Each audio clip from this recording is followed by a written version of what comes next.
ముందుగా ప్రభు అయిన యేసుక్రీస్తు నామంలో అందరికీ శుభాభివందనములు చెల్లించుకుంటున్నాను. మీరందరూ శ్రద్ధగా వాక్యం వింటే ఆ వాక్యము దేవుడై ఉండెను, మనతో మాట్లాడుతున్నాడు దేవుడు అని మనమందరం గ్రహించాలి. సో సెల్ ఫోన్లు మనం పెట్టుకోవడమే కాదు, మరి పెట్టుకొని అక్కడిక్కడ వెళ్ళడం కాదు. ఉన్న అర్ధ గంటలో చక్కగా మనం వాక్యం వినాలి. దాంట్లో మనం ఏమైనా లోటుపాట్లు ఉంటే సరి చేసుకోవడానికి మనం ప్రయత్నం చేయాలి. ఓకేనా? అందరికీ వందనాలమ్మా. ప్రభు అయిన యేసుక్రీస్తు నామములో ఈరోజు మనము వాక్యము ధ్యానించుకోబోయేటువంటి వాక్యము, మరణించిన వారి విషయంలో బైబిలు లేదా క్రైస్తవులు చేయకూడని లేక మనం ఆచరించకూడనివి ఏమిటి ఖచ్చితంగా. అయితే ఇక్కడ చాలామంది ఏం చేస్తారంటే, మరి క్రైస్తవులు అయినప్పటికీ కూడా, మరి దేవుని నమ్ముకున్నాము అని చెప్పినప్పటికీ కూడా వాళ్ళు ఏం చేస్తారంటే, చనిపోయిన వారితో మాట్లాడడానికి ఏ రకంగానైనా వారిని సంప్రదించడానికి ప్రయత్నం చేస్తూ ఉంటారు. అంటే వాళ్ళకు ఉన్నటువంటి ప్రేమ, అభిమానము, భూమి మీద అన్ని రోజులు వారు మనతో జీవనం సాగిస్తారు కాబట్టి వారి గురించి ఎక్కువగా తెలుసుకోవాలని, మరి ఇంకా ఏదైనా వారి గురించి మనం మాట్లాడాలని అనుకుంటాం. అయితే భూమి మీద మనతో ఉన్నప్పుడు వారితో మాట్లాడడానికి ఇష్టపడం, మనకి సమయం ఉండదు. మరి భూమి మీద వారు బ్రతుకున్నప్పుడు వారితో ప్రేమగా జీవించడానికి, ఒకరికొకరు కలిసి ఉండడానికి మనకి సమయం ఉండదు, ఇష్టం ఉండదు. మరి ఆ ప్రేమలు చల్లారిపోయి మరి కొట్లాట్లు, విరోధముతో, పంతాలు పట్టింపులతో ఉండి సమయాన్నంతా మనము వృధా చేసుకుంటాం.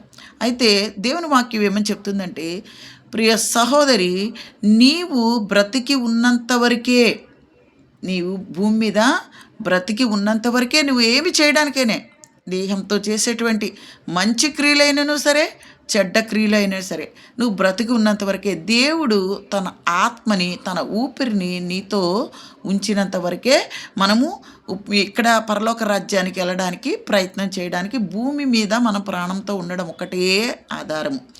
ఈ ప్రాణంతో ఉన్నప్పుడే మన క్రియల్ని మనము చక్కగా, ఏదైతే చెడ్డక్రియల్ని సత్క్రియలు చేసుకొని మరి మన యొక్క ప్రయాణాన్ని క్రీస్తు ప్రభువుకి మాదిరిగా జీవించడానికి మనము మనకు మనం రోజు నూతనపరుచుకోవాలని ఈ వాక్యం ద్వారా తెలుసుకుందాం. అయితే మరణించిన వారి విషయంలో క్రైస్తవుడు ఖచ్చితంగా చేయకూడని విషయాలు ఏమున్నాయంటే, చనిపోయిన వారితో మాట్లాడడానికి కానీ, ఏ రకంగా వారిని సంప్రదించడానికి కానీ ప్రయత్నించకూడదు. ఇప్పుడు క్రైస్తవులు అయినప్పుడు కూడా చాలామంది ఏం చేస్తారంటే, మరి ఎవరు సోది చెప్పేవాళ్ళు, మా చిన్నప్పుడైతే అవి ఎక్కువ ఉండే అనమాట. ఇప్పుడు విచ్ క్రాఫ్ట్ అంటారు వాళ్ళని. అయితే సోది చెప్పే వాళ్ళకి ఎవరైనా ఇంట్లో చనిపోయినప్పుడైనా, ఏదైనా విషయాలు తెలుసుకోవడానికైనా, వాళ్ళతో మాట్లాడడానికి ఎక్కువగా ఇష్టపడి ఏం చేసేవారంటే, సోది చెప్పే వాళ్ళని ఎక్కువగా ఆశ్రయించేవారు. అయితే ఇక్కడ బైబిల్ ఏం చెప్తుందంటే, కర్ణ పిచాచి నడుగు వారినైనను. పిచాచితో ఏంటి మన సంబంధం? పిచాచిని ఎందుకు మనం అడగాలి? బైబిల్ ఇక్కడ ఖచ్చితంగా చెప్తుంది, విచారణ చేయకూడదు. అందుకే ప్రకటన గ్రంథంలో రాయబడి ఉంది కదా, మాంత్రిక శక్తిని ఆశ్రయించకూడదు అని.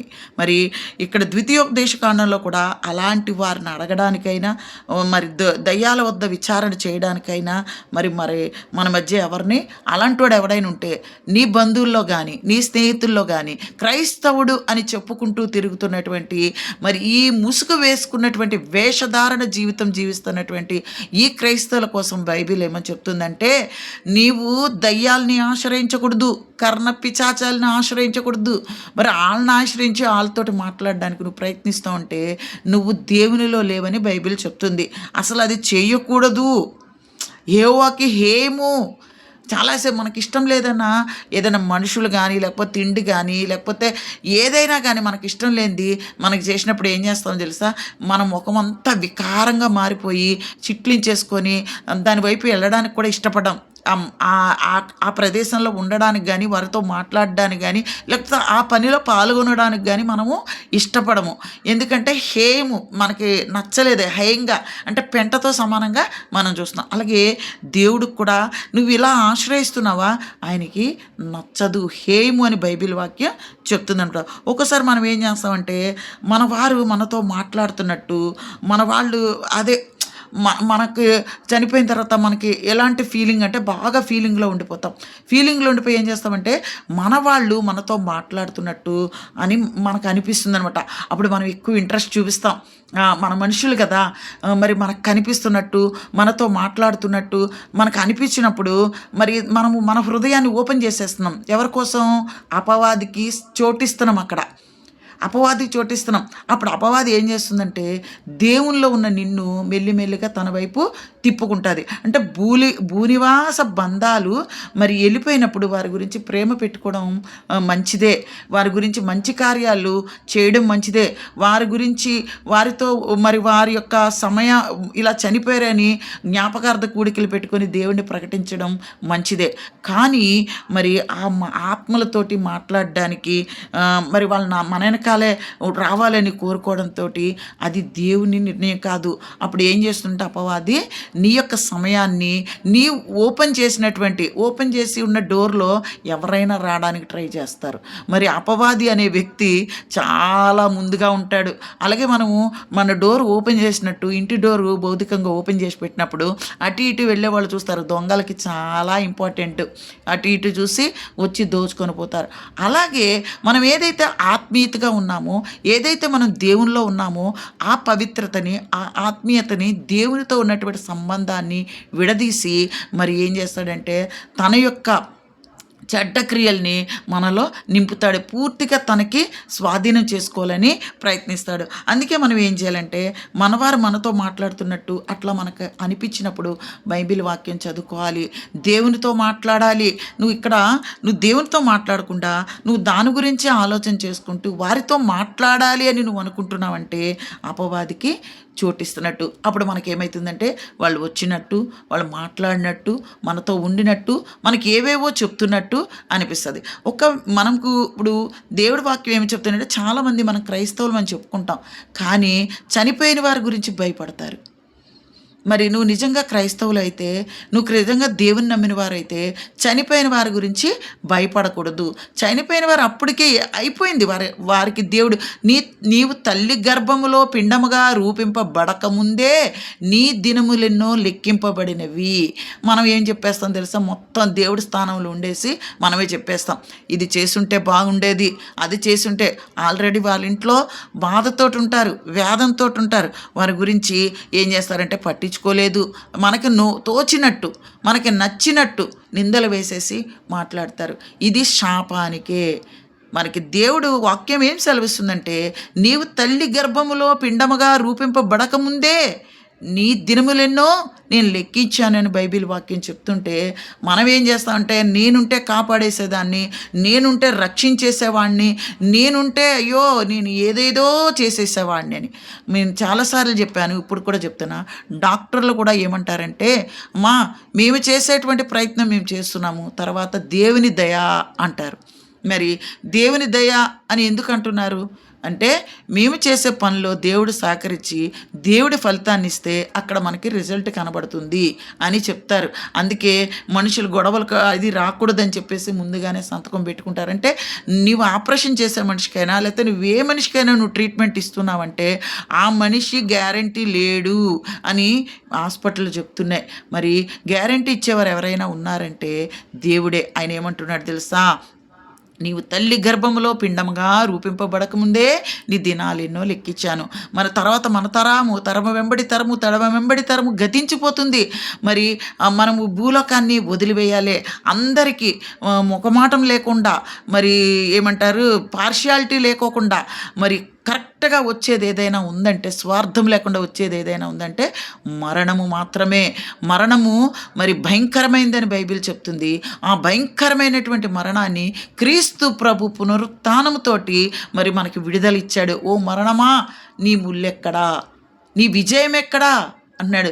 సత్శరీరుగా చెరరుగా బంధించి సత్శరీరుడిగా క్రీస్తు ప్రభు మరి బయటికి రావడం జరిగింది. మరి శరీరం లేకట మహిమా శరీరం మరి అమ్మ వచ్చి తాకడానికి వచ్చినప్పుడు నన్ను తాకొద్దు, నన్ను తాకొద్దు, నేను మహిమలో ఉన్నాను, మహిమా శరీరంతో ఉన్నాను అని క్రీస్తు ప్రభు అక్కడ చెప్పడం జరిగిందనమాట. మరి పాపమలో జీవిస్తున్నటువంటి మనము మహిమ శరీరంలోకి మనం కూడా ధరించుకోవాలి అంటే మరి క్రీస్తు ప్రభుని వెంబడించాలి, క్రీస్తు మార్గంలో నడవాలని బైబిల్ చెప్తుంది. అయితే అసలు మనకు అలాంటివి ఏమన్నా కనబడితే అవి ఏంటంటే అపవాదికి సంబంధించినవి అని మనం గుర్తించాలి. ఎలాంటివి ఎప్పుడైనా అంటే ఒక మనిషి చనిపోయిన తర్వాత ఈ భూ సంబంధము ఈ భూమి మీద ఆయన ఎట్టి పరిస్థితుల్లో ఉండడానికి వీలు లేదు. అది ఏ స్థానానికైనా సరే, నువ్వు పరదేశకి వెళ్ళే స్థానమైనా లేకపోతే పాతాళానికి వెళ్ళేటువంటి ఘోరమైనటువంటి ఆ వేదనకరమైనటువంటి ప్రదేశానికి వెళ్ళాలన్నా మరి రెండు చోట్లలో ఎక్కడో చోట మరి ఆత్మ అనేది వెళ్ళాల్సిందే. అది దేవుడు నిర్ణయించింది. ఆ ప్రదేశాలు నువ్వు నేను కాదు, మనుషులు కాదు నిర్ణయించింది. ఆ రోజు నోవాకి ఓడ మూసింది ఎవరు? దేవుడే మూశాడు. అలాగే ఈరోజు మనము ఈ భూమి మీద మనం యాత్ర ముగించుకున్న తర్వాత మరి మరి ఆ స్థలాలు కూడా దేవుడే నిర్ణయించాడు. ఎలా నిర్ణయించాడు? స్వేచ్ఛను మనకిచ్చాడు. నీ క్రియల ద్వారా నువ్వు పరదేశిని స్వతంత్రించుకుంటావు. అయితే క్రీస్తు ప్రభు రాకడ వరకు మనం ఉన్నట్లయితే మరి పరలోకానికి ఆయనతో పాటు మనము మరి ఎత్తబడేవారుగా ఉన్నామా, లేదా ముందుగా మరణిస్తే మన పరదేశంలో మరి మనకి ఏర్పాటు చేసినటువంటి అబ్రహాము రొమ్మున మరి ప్రశాంతతో ఉన్నామా అనేది మనం ఆలోచన చేయాలి. చాలామంది ఏం చేస్తారంటే ఎంత క్రైస్తవులు అయినప్పటికీ కూడా చనిపోయిన వారికి భయపడతారు. చనిపోయిన వారిలో ఏమీ లేదు, బ్రతుకున్న వారికే భయపడండి. బ్రతుకున్న వారే మిమ్మల్ని నాశనం చేసేది, బ్రతుకున్న వారే మిమ్మల్ని హింసించేది, బ్రతుకున్న వారే మిమ్మల్ని వేదంలో పడేసేది, బ్రతుకున్న వారే మీ జీవితాన్ని అంధకారములో తోసివేసేది. వారి కోసమే మీరు భయపడండి. చనిపోయిన వారి గురించి భయపడకూడదు అని బైబిల్ చెప్తుంది. వారు చక్కగా వారి యాత్రను ముగించుకొని చక్కగా దేవుడు నిర్ణయించినటువంటి ఆ స్థానానికి వెళ్ళిపోయారు. వారికి అందుకే ధనవంతుడు అడిగినప్పుడు తండ్రి అయిన అబ్రహామా అని పిలిచినప్పుడు మరి అబ్రహాం గారు చెప్పింది ఏంటి తెలుసా? ఇక్కడి వారు మీరు అక్కడ పంపించండి భూలోకానికి వెళ్ళి, నేనైతే ఈ ప్రదేశానికి వచ్చాను, వేదనకరమైన ప్రదేశంలో ఉన్నాను, నేను చాలా ఇబ్బంది పడుతున్నాను. మరి నా అక్క చెల్లెళ్ళు, నా బంధువులు, నా తమ్ముళ్ళు మరి ఈ వేదనకరమైనటువంటి ప్రదేశానికి రాకూడదు. ఆ లాజరు దరిద్రుడు అని మళ్ళీ అక్కడ కూడా అని అంటున్నాడు. ఆ లాజరు పెట్టినటువంటి ప్రదేశంలోకి, ఆ నెమ్మది గల ప్రదేశానికి మరి అక్కడికి వెళ్ళేటట్టు నువ్వు ఎవరినైనా పంపించు, ఆ లాజర్ని పంపించు అని చెప్తున్నాడు. ఆ లాజర్ని పంపిస్తే వాక్యం చెప్పేసి మరి నేనుండే ప్లేస్లోకి రాకుండా అక్కడికి వచ్చాడు. అంటే భూమి మీద స్వార్థాలు, అన్న చెల్లెలకి స్వార్థాలు, అక్క చెల్లెలకి స్వార్థాలు. మరి ఒక్కసారి ఆత్మ మనల్ని వెళ్ళిపోయిన తర్వాత ఆ ధనవంతుడు తన కుటుంబం గురించి ఆలోచన చేస్తున్నాడు. ఎందుకంటే నేనున్న ప్రదేశంలో వాళ్ళు రాకూడదు. అక్కడ మరి లాజరు ఎక్కడైతే మరి ఆనందంగా ఎక్కడైతే ఏ నొప్పి తెలియకోకుండా అబ్రహాము రొమ్మున ఆనుకొని సేద తీరుస్తున్నాడో ఆ ప్రదేశానికి రావాలని కోరుకుంటున్నాడు. మరి భూమి మీద మనం కోరుకుంటున్నామా? మన యొక్క చెల్లెళ్ళు, మన బంధువులు, మన మిత్రులు, మన ఇంటి ఇరుగు పొరుగు వారు మరి వారికి ఏమాత్రము దేవుని గురించి మనం ప్రకటిస్తున్నాం. ఆ దినాన్న మరి చెప్తున్నాడు, దేవుడు నిన్ను అడుగుతాడు, నీకు ఈ అవకాశం ఇచ్చాను, నువ్వు ఇంతగా మాట్లాడుతావే, నువ్వు అనేకమైన మీ విషయాల్లో మాట్లాడతావే, చాకచక్యంగా మాట్లాడతావే, ఎందరితో మాట్లాడతావే, మరి ఏదైనా విషయంలో అది ఏదైనా పని చేయడానికి ఎంత చక్కగా చాకచక్యంగా మాట్లాడి ఒప్పిస్తావే, మరి దేవుని గురించి తెలియపరచొద్దా? ఆ బాధ్యత మనకు ఉందా లేదా అని మనం ఒక్కసారి ప్రశ్న వేసుకోవాలి. అందుకే చనిపోయిన వారి గురించి బైబిల్ ఏమని చెప్తుందంటే, వారి గురించి నువ్వు చింత చేయొద్దు, వారిలో ఏమీ లేదు, ఎముకలే ఉన్నాయి అక్కడ, దాన్ని చూసి నువ్వు భయపడద్దు. నీతో పాటు ఉన్న నీ మనిషి నిన్ను చూసి నువ్వే భయపడు. నిన్ను చూసి నువ్వే పాపంలో పడిపోకుండా చూసుకో. పరిశుద్ధాత్ముడు నీ హృదయంలో హెచ్చరించినప్పుడు నేను పాపం చేశాను, ప్రభువా నన్ను క్షమించు, ఇంకొకసారి చేయడానికి ఒకటి ఉంటానికి మారు మనసు పొందాలి. మారు మనసు పొందిన తర్వాత మళ్ళీ వెనకాల స్థితికి పోకూడదు. నువ్వు ఎంత ఘోర పాప అయినా సరే నేను క్షమించి నీకు మరి స్థలం ఇస్తాను అంటున్నాడు. 2 వాగ్దానాలు చేశాడు. ఈ స్థలం సిద్ధపరచడానికి వెళ్తున్నా, నా తండ్రి ఇంట అనేక నివాసాలు ఉన్నాయి, అవి నీకు ఇస్తానని వాగ్దానం చేస్తున్నాడు. మరి ఇక్కడ ఎవరైనా మనకు వాగ్దానం చేసేవాళ్ళు ఎవరున్నారా? మన అక్క చెల్లెళ్ళు మనకు వాగ్దానం చేస్తున్నారా? మరి ఎవరైనా మన బంధుమిత్రులు మనకు ఎవరైనా వాగ్దానం చేస్తున్నారా? ఇదిగో నా దగ్గర ఇది ఉంది, తీసుకో, నువ్వు సంతోషపడు. ఒక బీదరాలైనటువంటి అక్కగానో చెల్లుగానో తమ్ముడుగానో ఎవరైనా ఉన్నప్పుడు మన కుటుంబంలో మనం వారికి ఎంతవరకు సహాయపడుతున్నాం అనేది మనం ప్రశ్న వేసుకోవాలి. వారు ఏ స్థితిగతిలో ఉన్నారు, వారు ఎలాంటి పరిస్థితిలో ఉన్నారని ఎప్పటికప్పుడు మనం విచారణ చేస్తున్నామా?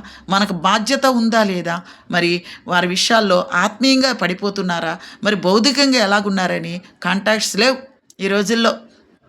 ఈ రోజుల్లో లేదు. నాది నాది, నీది నీవు, ఉన్నావా, వెళ్ళిపోయిందా, అక్కడికి అయిపోయిందంతే. ఒకవేళ చచ్చిపోయారా, 2 కన్నీటి బుట్టలు రాల్చామా, మళ్ళీ వెళ్ళిపోయామా, అంతే. మరి ఆ కుటుంబం ఏంటి? ఆ కుటుంబ ఆదరణ గురించి ఏంటి? మరి ఒక్కసారి మనము ఎంతవరకు ఆలోచన చేస్తున్నామనేది మనం తెలుసుకోవాల్సింది. మరి మనకి చెప్పిన విషయాలు మనం ఏం పాటిస్తున్నాము? అందుకే దేవుడు ఏమంటున్నాడు తెలుసా? ప్రలాపించి ఇంటికి వెళ్ళి అంటున్నాడు. ప్రలాపం ఎక్కడైతే ఉందో ఆ ఇంటికి నువ్వు వెళ్ళు.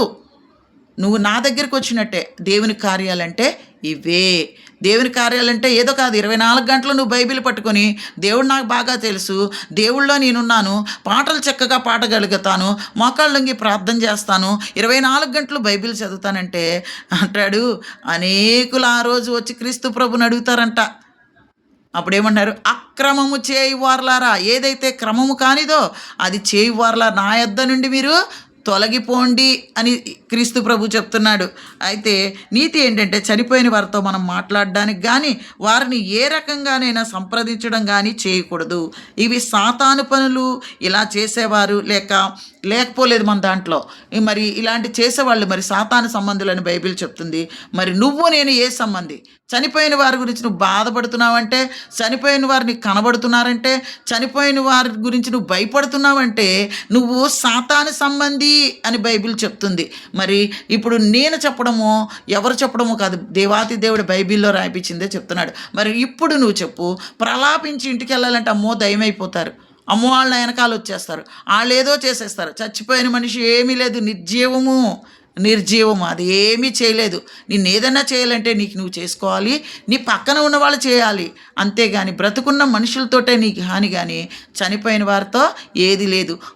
దేవుడి నమ్మిన వారైతే సేద తీరుస్తూ నెమ్మది స్థితిలో ఉంటారు. వారి గురించి నువ్వేలా భయపడతావు? లేదా నువ్వు దేవుని నమ్ముకోకుండా చనిపోయావా, నీ ఆత్మ ఎక్కడికి వెళ్తుందని నీ గురించి నువ్వు భయపడు. ఇప్పుడు ఈ ఫలంగా మరి ఎప్పుడు ఏమి చనిపోతామో తెలియదు, ఎప్పుడు ఏ విపత్తు సంభవిస్తుందో తెలియదు. ఇప్పుడు ఈ ఫలంగా నేను చనిపోతే ఎక్కడికి వెళ్తాము?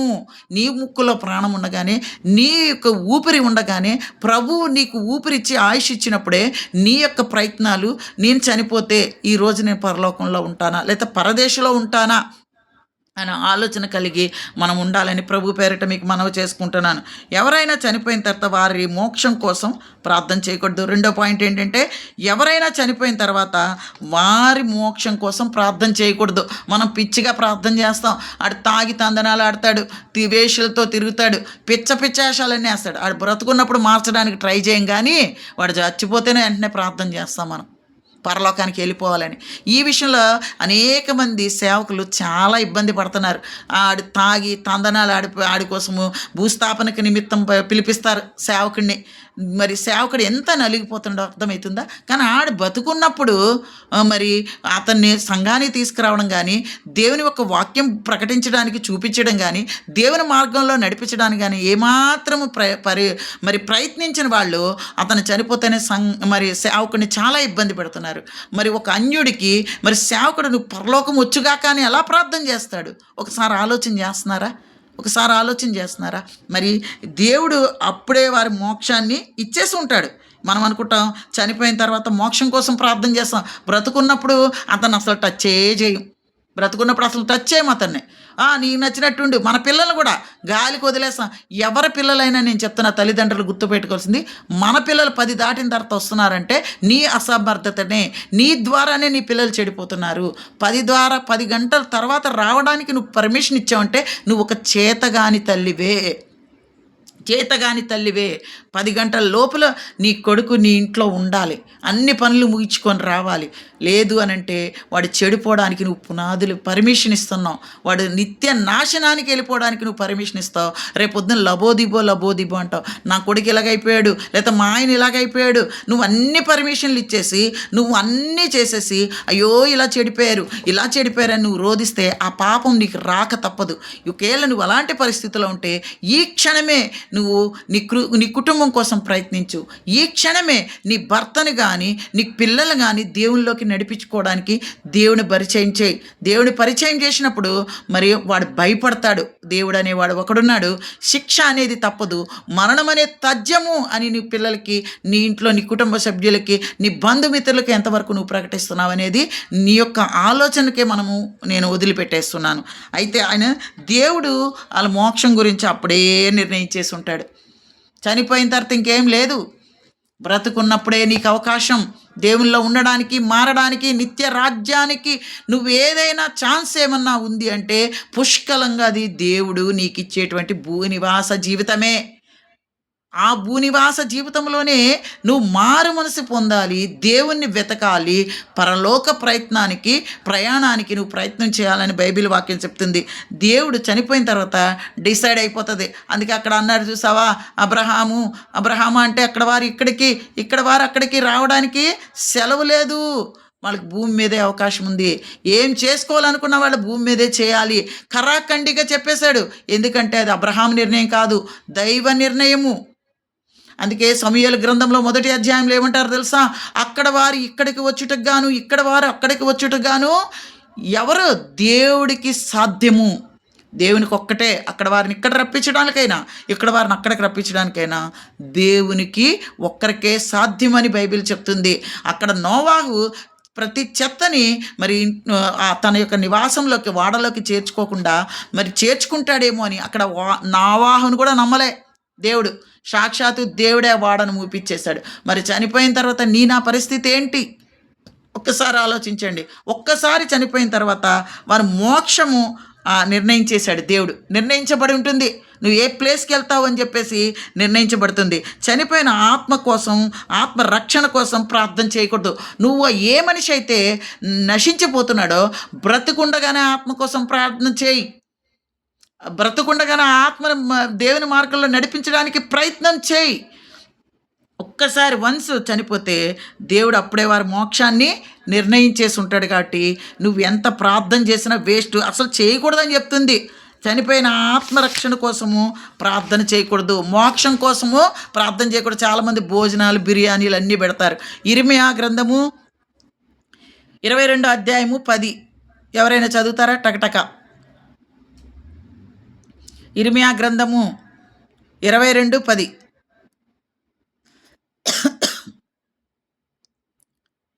చదువుతారమ్మా? ఉన్నారా ఎవరైనా? గ్రూప్లో లేరా? లేకపోతే అలా పెట్టేసి ఆన్ చేసి వెళ్ళిపోయారా? మేక్ ఇట్ ఫాస్ట్, టైం అయిపోతుంది. చనిపోయిన వానిని గూర్చి ఏడవద్దు, వాని గూర్చి అంగలార్చవద్దు, వెళ్ళిపోవచ్చున్న వాని గూర్చి బహురోదనము చేయుడి. వాడు ఇంకనూ తిరిగి రాడు, తన జన్మభూమిని చూడడు. ఇక్కడ చక్కగా దేవుడు అన్నీ మనకి క్లియర్గా చెప్పేశారు. చనిపోయిన వారి గురించి ఏడ్చకూడదు. అది ఎలా అంటే దేవుడు బాధ ఉంటుంది.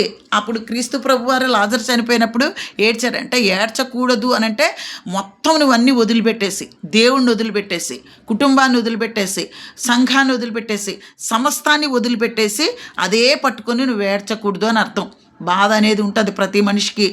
మరి మనతో నివసించినటువంటి మన ప్రియమైన వారు మనతో ఉండి మనతో గడిపిన క్షణాలను బట్టి, వారు మన ఎడల చేసినటువంటి మంచి క్రియలను బట్టి మనకు బాధ అనేది ఉంటుంది. కానీ ఎంతవరకు ఉండాలంటే అంతవరకే. అంగలార్చు అంటే అది ఎక్కడ దాకా వేయకూడదు.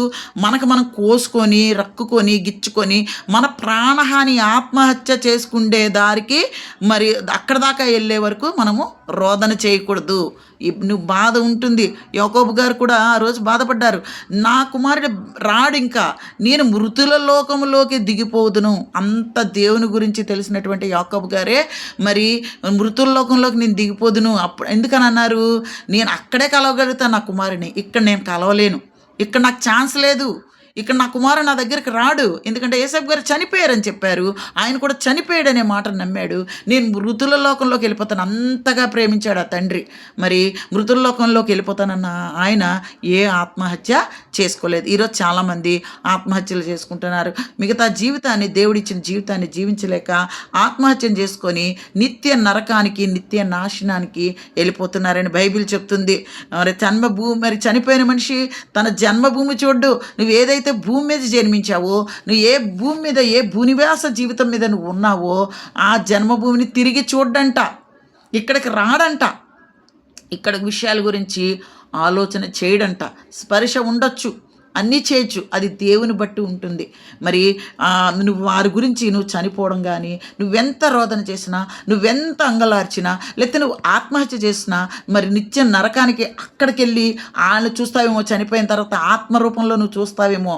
మరి నువ్వు చనిపోవడం వల్ల నిత్య నరకానికి, నిత్య నాశనానికి మరి వెళ్ళిపోతున్న ఆత్మహత్యలు చేసుకునే వాళ్ళు ఇది గమనించాలి. మరి నివాస జీవితము మరి కష్టమైన బైబిల్ చెప్తుంది. ఆ కష్టంలో నుంచి నువ్వు వచ్చినప్పుడు నీకు నిత్య సుఖాన్ని ఇస్తానంటున్నాడు దేవుడు. మరి నిత్య సుఖానిక, అల్పకాలమైనటువంటి ఈ సుఖానిక మరి నువ్వు ఆశపడుతుంది అనేది, మరి బైబిల్ చదువుతున్న నువ్వు క్రైస్తవురాలివి అని అనుకుంటున్నటువంటి నువ్వు మరి ఎలా ఉన్నావు అనేది నీ హృదయానికి నువ్వు ప్రశ్న వేసుకోవాలి.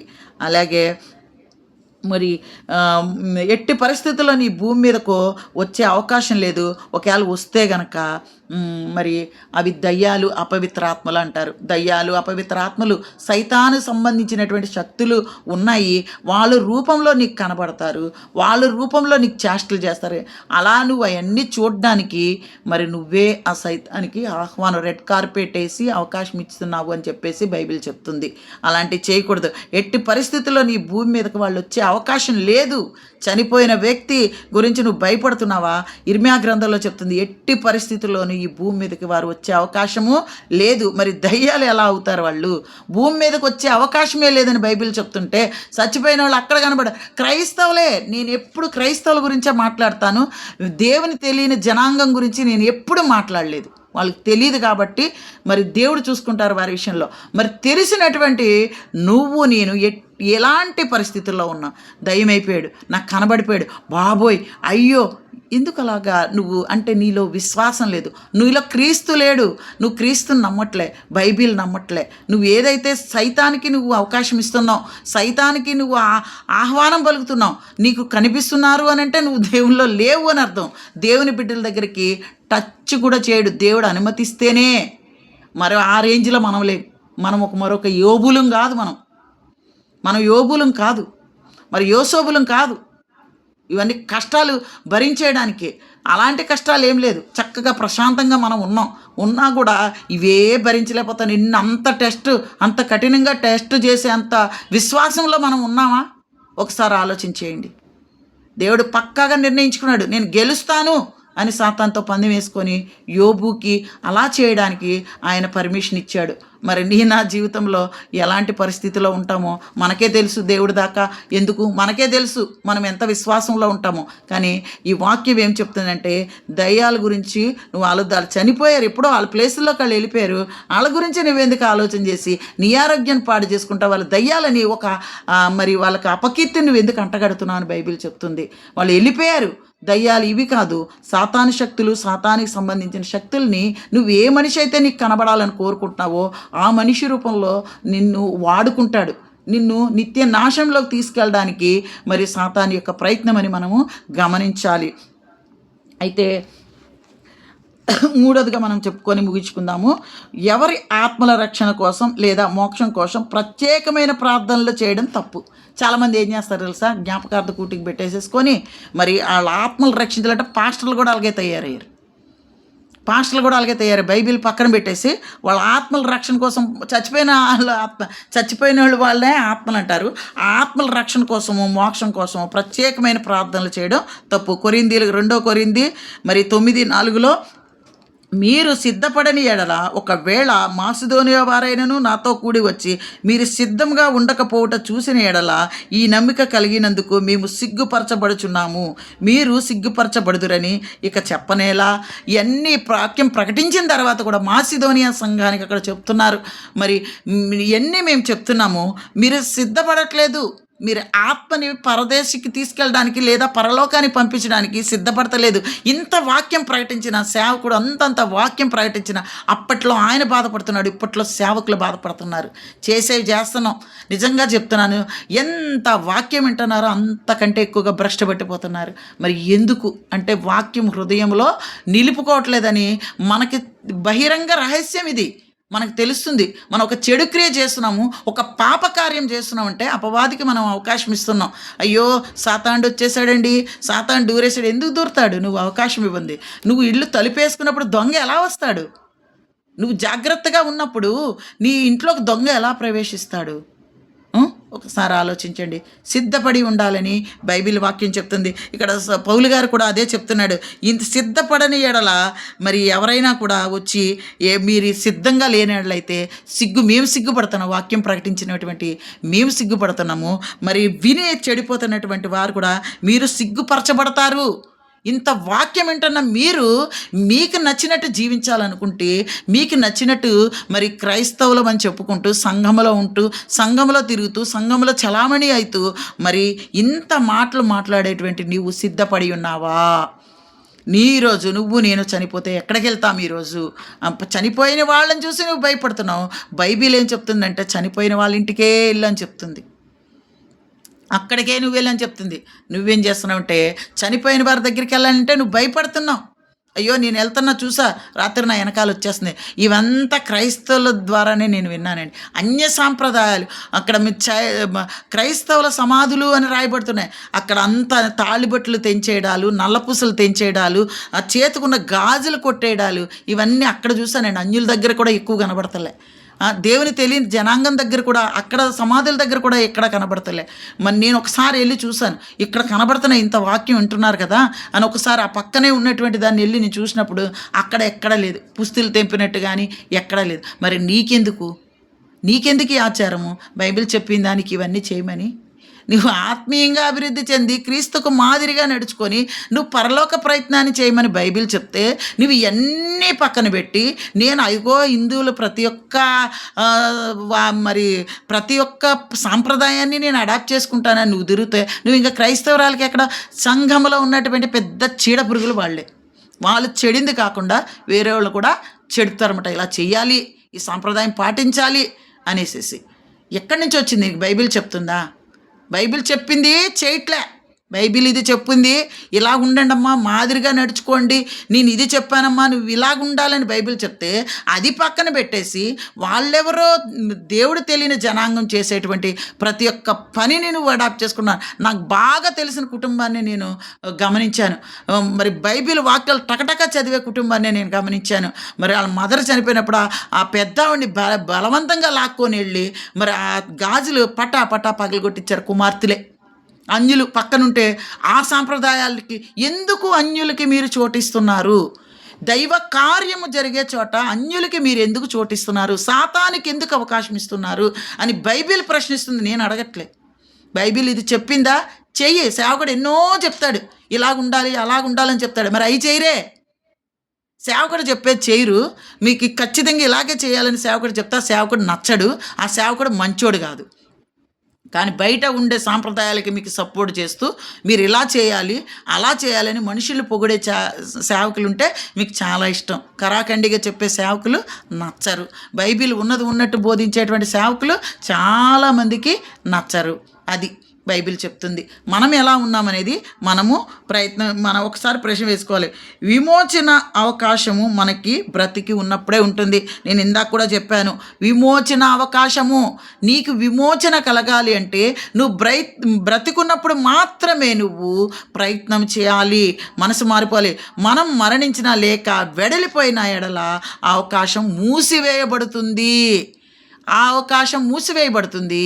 నీకు ఉండదు అవకాశం. ఒక్కసారి నువ్వు కన్ను మూసిన తర్వాత దేవుడు ఆ అవకాశాన్ని ఎట్టి పరిస్థితుల్లో, ఆనాడు వాడ ఎలా మూయబడిందో, ఆనాడు సొదొమ గొమొర్రాలో కాలిపోయి బయటకు ఒక్కరు కూడా వచ్చే అవకాశం లేకోకుండా ఒక లోతు కుటుంబం తప్ప మరి మిగతా వాళ్ళు ఎవరు బయటకు వచ్చే అవకాశం లేకుండా పర్మనెంట్ భూమి మీద కానీ పరలోకంలో కానీ పర్మనెంట్ మూసేశాడు దేవుడు. మరి భూమి మీద నువ్వు బ్రతికున్నప్పుడు నువ్వు అనుకుంటావు కదా, ఇవాళ కాదు రేపు, రేపు కాదు మర్నాడు, ఈ క్షణమే నీది కాదు అంటున్నాడు దేవుడు. ఈ క్షణమే నీది కాదు. ఈ క్షణంలో ఈ ఒక వాక్యం చెప్తున్నా, నేను పుట్టుక్కుని రాలిపోవచ్చు. ఈ క్షణమే నీది కాదంటున్నప్పుడు నువ్వు రేపుడు గురించి, ఎల్లుడు గురించి, సంవత్సరాల గురించి ఎలా ఆలోచన చేస్తున్నావు?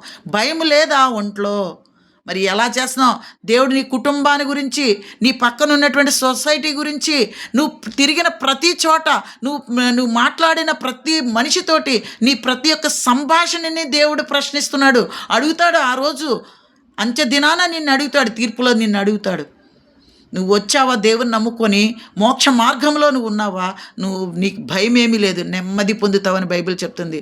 లేదు అనంటే నీ కుటుంబం గురించి మొదటగా ప్రశ్న వేసేది నిన్ను, నీ కుటుంబం గురించి అడుగుతాడు దేవుడు. నీ భర్త ఎలా ఉన్నాడు, నీ పిల్లలు ఎలా ఉన్నారు, నీ ప్రయత్నం, కనీసం నీ ప్రయత్నం నువ్వు చేసావా అని అడిగినప్పుడు ప్రయత్నం చేయండి. రాకపోతే మీరేం చేయలేరు, దేవుడు చూసుకుంటాడు అది. కానీ నీ చుట్టుపక్కల నీ ఫ్రెండ్స్తో మాట్లాడతావు, ఎల్లమ్మతో పుల్లమ్మతో మాట్లాడతావు, అది బాగుందా ఇది బాగుందా, ఆ అమ్మాయి ఇలా చేసింది, ఈ అబ్బాయి ఇలా చేశాడు, ఈ పెంటంతా మాట్లాడతావు.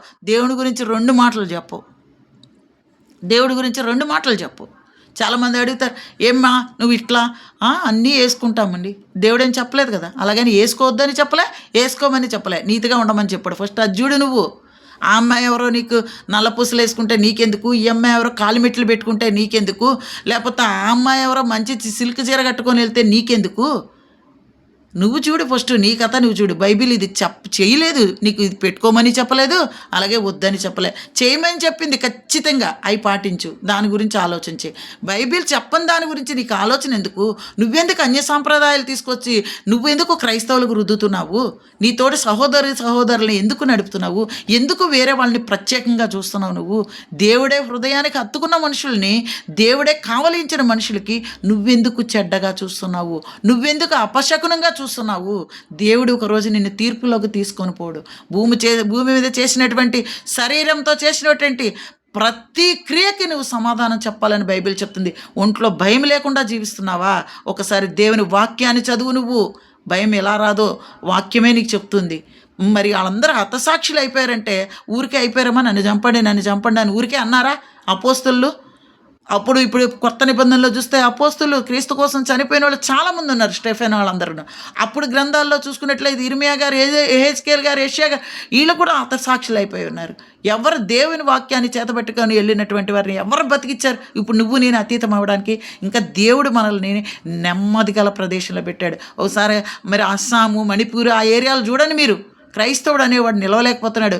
ఒరిస్సా అటు సైడ్ వెళ్ళి చూడండి, మరి సేవకుల్ని బట్టలిప్పి, లేక భార్యల బట్టలిప్పి భయంకరమైన పరిస్థితుల్లో వాళ్ళని చేస్తున్నారు. నీ దాకా ఆపదొచ్చిందా? దేవుడు ఎంత సురక్షితమైన ప్రదేశంలో నిన్ను పెట్టాడు, ఎంత సురక్షితంగా దేవుడు నిన్ను కాపాడుతున్నాడు. మరి నువ్వు నేను ఏమాత్రం భక్తి చేస్తాను? కనీసం పక్కన కూర్చున్న వాళ్ళకైనా వాక్యం చెప్తున్నావా? లేదండి. ఈ వంట చేసా, ఆ పెంట చేసా, ఆ మిట్ల, ఈ మిట్ల, ఇదిగోండి ఈ గాజులు వేసుకొని వెళ్తుంది, ఆమె బొట్టు ఎట్టుకొని వెళ్తుంది. ఏంటి లాభం? పాపాన్ని మూట కట్టుకోవడం తప్ప రెండేది ఏదీ లేదని బైబిల్ చెప్తుంది. మీరే ప్రియమైన సహోదరులు రారా, మీకు దేవుని వాక్యం ఎలా చెప్తుందో దాని ప్రకారం నడుచుకోవాలని బైబిల్ చెప్తుంది, నేను కాదు. దేవుడు చెప్పిన దానికి కట్టుబడి ఉండాలి. మరి మరణించిన తర్వాత మోక్షం లేదని చెప్తున్నాడు. భూమి మీద నువ్వు ఉన్నప్పుడే నువ్వు అవకాశాన్ని ఉపయోగించుకోవాలని చెప్తున్నాడు. దేవుడు ఏదైతే చెప్పాడో దానికి మనము కట్టుబడి ఉండాలి. వాక్యానికి విరుద్ధంగా ఉండే సాంప్రదాయాల్ని అనుసరించకూడదని బైబిల్ చెప్తుంది. అందుకే ఇవన్నీ దేవునికి విరుద్ధమని దేవుడే చెప్తున్నాడు. అయితే లూకా సువార్త 16:23-25 చెప్తారా? అందుకు అబ్రహాము, కుమారుడా, నీవు నీ జీవితకాలమందు నీకు ఇష్టమైనట్లు సుఖమును అనుభవించితివి, అలాగునే లాజరు కష్టము అనుభవించనని జ్ఞాపకం చేసుకొనుము. ఇప్పుడైతే వాడు నెమ్మది పొందుతున్నాడు, ఇక్కడ మరి నీవు యాతన పడుచున్నావు అని చెప్తున్నాడు. మరి ఇంత చక్కగా దేవుడు మనకి తేటగా బయలుపరిచిన తర్వాత కూడా మరి దేవుడిచ్చిన స్వతంత్రాన్ని ఎటువైపు తీసుకెళ్తున్నావు నువ్వు? దేవుడు నీకు స్వతంత్రం ఇచ్చాడు, నీకు కట్టుబాట్లు పెట్టలేదు, నీకు మరి బౌండరీస్ గీయలేదు. మరి దేవుడు నీకు ఇచ్చిన మరి యొక్క స్వతంత్రాన్ని ఎటువైపు తీసుకెళ్తున్నావు? ఇక్కడ ఎంతకాలమైనా కూడా అర్థమైంది ఏంటంటే, ఎంతకాలము బ్రతికినా ఎవ్వరికి మరి ఏమంటారు, పార్షియాలిటీ లేకోకుండా వచ్చేది మరణం ఒక్కటే. ఆ మరణానికి నువ్వు సిద్ధపడకపోయినా, అయ్యో నేను ఈ భూమి మీదే ఉంటాను అన్నా, ఉండను అన్నా, దేవుడు నిర్ణయించిన సమయం వరకు నువ్వు ఈ భూమి మీద ఉండాల్సిందే. భూమి మీద ఉన్నప్పుడు నీ క్రియలు ఎలా ఉన్నాయి? ప్రభువుకు మాదిరిగా నడుచుకొని మరి అక్కడ లాజరు ఉండేటువంటి ఆ చక్కటి ప్రదేశానికి వెళ్తామా, యాతన పడుతున్నటువంటి ఆ ధనవంతుడి ప్రదేశానికి వెళ్తున్నామని మరి ప్రభు పేరిట నేను హెచ్చరిస్తున్నా. భూమి మీద నాకు నచ్చినట్లే నేను జీవిస్తాను అంటే పరలోకం ఎలా వస్తుంది? ఒకసారి ఆలోచన చేయండి.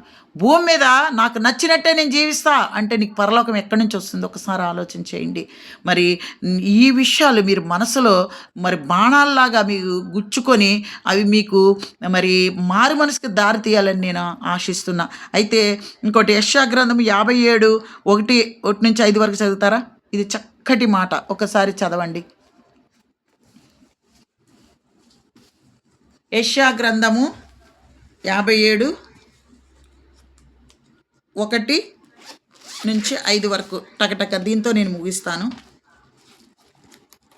నీతిమంతులు నశించుట చూచి ఎవరినూ దానిని మనస్సున పెట్టరు. ఉమ్, భక్తులైన వారు తీసుకొని పోబడుచున్నారు. కీడు చూడకుండా నీతిమంతులు కొనిపోబడుచున్నారని ఎవనికిని తోచదు. ఉమ్, వారు విశ్రాంతిలో ప్రవేశించుచున్నారు. తమకు సూటిగానున్న మార్గమున నడుచువారు తమ పడకల మీద పరుండి విశ్రమించుచున్నారు. మంత్ర ప్రయోగపు కొడుకులారా, వ్యభిచార సంతానమా, వేశ్యా సంతానమా, మీరిక్కడికి రండి. మీరెవని ఎగతాళి చేయుచున్నారు? ఎవని చూచి నోరు తెరిచి నాలుక చాచుచున్నారు? మీరు తిరుగుబాటు చేయువారును అబద్ధికులను కారా? మస్తచా వృక్షములను చూచి పచ్చని ప్రతి చెట్టు క్రిందను కామము రేపుకుని వార్లారా? లోయలలోను రాతి సందుల క్రింద పిల్లలను చంపువార్లారా?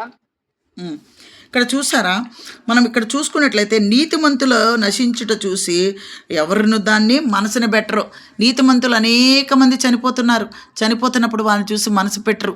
వాళ్ళు చేసిన క్రియలను చూసి అయ్యో వాళ్ళ భూమి మీద ఇలా జీవించారు, ఇలాంటి జీవితం జీవించారు, అలాంటి జీవితం జీవించారు, దేవుని పనులు ఎన్ని చేశారో, దేవుని క్రియలు ఎన్ని చేశారో, బీదలకి సహాయం చేశారు, ఇవి చూసి ఎవరు మనసున పెట్టరంట. అప్పుడు ఏదో చనిపోయినప్పుడు వస్తారు, అందరితో పాటు అయ్యో పాపం అంటారు, వెళ్ళిపోతారు, మనసున పెట్టరు అని బైబిల్ చెప్తుంది. అయితే భక్తులైన వారు తీసుకొని పోబడుచున్నారు. భక్తులైన వారిని ఎవరో తీసుకొని పోబడుచున్నారంట. ఎక్కడికి తీసుకొని పోతున్నారు అది మనం చూద్దాం. కీడు చూడకుండా నీతిమంతులు కొనుపోబడుచున్నారని ఎవనికి తోచదు. దేవుడికి ఇష్టమైన బిడ్డలు, మరి దేవునికి ప్రియమైన బిడ్డలు, దేవుని మరి మార్గంలో నడిచినటువంటి బిడ్డలు ఏం చేస్తున్నారంటే కీడు చూడకోకుండా, వారికి కీడు ఏదో సంభవిస్తుంది ఆ భూమి మీద, అంటే వారు బేరు చేయలేనటువంటి కీడు ఏదో సంభవిస్తుంది. ఆ కీడు సంభవిస్తుంది, వాళ్ళు బేరు చేయలేరు కాబట్టి అది చూడకోకుండా, ఆ కీడును వాడు స్వీకరించుకోకుండా, ఆ కీడులో వాడు పడుకోకుండా, ఆ కీడులో వాడు దేవుని తప్పిపోకుండా, మరి వాడు దేవుల్లో ఉన్నప్పుడే లేదా ఆమె దేవుల్లో ఉన్నప్పుడే మరి ఏం చేస్తున్నాడంట, దేవుడు ఆ నీతిమంతుల్ని కొనుపోబడుచున్నారని ఎవరికి తోచదు. చచ్చిపోతే చచ్చిపోయారు అంటారు, 2 రోజులు తెరుచుకుంటారు, 3 రోజులు తెరుచుకుంటారు, 4 రోజులు తెరుచుకుంటారు. ఎవడి జీవితాల్లో ఎవడి పట్టించుకోడు. కానీ ఇక్కడ బైబిల్ వాక్యం ఏం చెప్తుందంటే నీతిమంతులు ముందుకి కీడులో పడకుండా, పాపానికి చోటు ఇవ్వకుండా వారు దేవుల్లో ఉన్నప్పుడే మరి దేవుడు నేను తీసుకెళ్ళిపోతున్నాను అని చక్కగా చెప్తున్నాడు. ఇక్కడ ఒకసారి మీకు సమయం ఉన్నప్పుడు ఈ వాక్యాన్ని చదవండి. వారు విశ్రాంతిలో ప్రవేశించుచున్నారు, తమకు సూటిగానున్న మార్గమున నడుచువారు తమ పడకల మీద పరుండి విశ్రమించుచున్నారు.